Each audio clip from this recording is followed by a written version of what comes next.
This is the GAN 13, the most expensive 3x3 Speedcube you could buy. I got the UV coated version, which comes in at $84. That's quite a lot of money for a Rubik's Cube. So today I'm gonna find out if it's worth it. Here it is.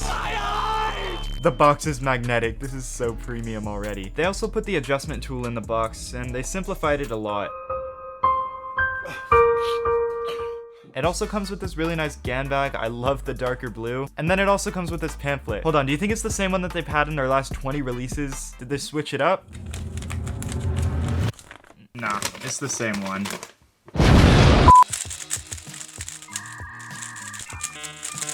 This thing is super fast. It's pretty uncontrollable out of the box, but it feels super smooth, super light to turn. This is incredible. It seems like they fixed the catching issue from the GAN 12 because I'm not really getting much catching, even despite the fact that this thing is like incredibly fast. Also, I forgot to mention the glossy finish from the UV coating just looks awesome. Okay, so let's talk about magnets. Ever since the release of the 11M Pro, GAN has been putting core magnets in their cubes, and this helps guide the turns in addition to the standard magnet system locking them in place. The GAN 12 had this too, but instead it looked like a really long magnet attached to the corner, and this has since been changed into a magnet on a plastic rod, which you can adjust the strength with the tool from earlier. The higher the number, the closer the magnet is to the core, meaning it's stronger. The cube auto-aligns the turns. That's crazy. Damn, that's crazy. But that's not even the craziest thing. GAN decided to add more core magnets to the cube. Now there's magnets on the edge, and I think this kind of just adds to the same idea, but the feeling is more defined. I would say that's the biggest change they made to this cube compared to the GAN 12, but some changes were also made to the tension and elasticity settings as well. As you guys know, this cube has Maglev technology, which means the cube doesn't have a spring, but instead two magnets repelling each other.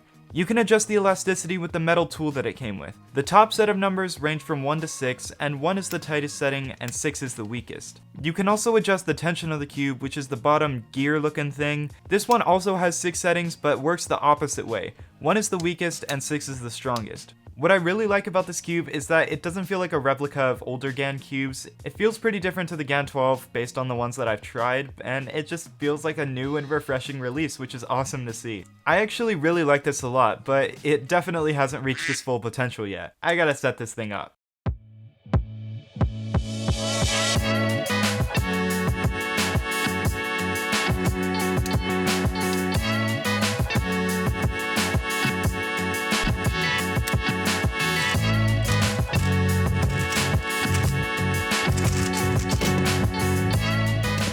As you guys saw, I lubed the cube with Weight 5, Mystic, and DNM, and this gave it a really smooth and controllable feel while still maintaining a bit of that crispiness. I kept the corner magnets on setting 3 because I felt like it had a very balanced feel already, and I didn't really have a problem with it. For elasticity, I put it on setting 2, and for tensions, I put it on setting 5, and this made the cube super stable and controllable. Okay, so I broke it in with a lot of solves, and this has some serious potential to be my main. And not just because it's $84. Like, believe me, if I have an $84 cube, obviously I'm gonna use it, but I think it's more of a matter of, do I feel comfortable using it in a competition? And I feel like it has enough stability to the point where I feel like I could be comfortable using it without messing up in competition, and this is something I definitely did not feel when I tried the GAN 12. So does that make this cube worth the price? I mean, if price isn't an issue and you think you'll be happy, I think this is a really great option. I mean, the performance is amazing, but $84 is really expensive for a Rubik's Cube, and I think there's a lot of great options out there for cheaper. If the cube is in your budget, go for it. I'm sure you'll be able to find settings that work well for you. It's just really hard for me to recommend to most people just because of the high price tag. If you guys want to buy this cube or any others, you can get them at thecubicle.com, and you can use the discount code JFCUBING for a sweet discount. Woo! Look at that. If you guys enjoyed the video, be sure to leave a like and subscribe. I'm trying to hit 10,000 by the end of the year, so if you could do that, it'd mean a lot to me. Peace out, guys.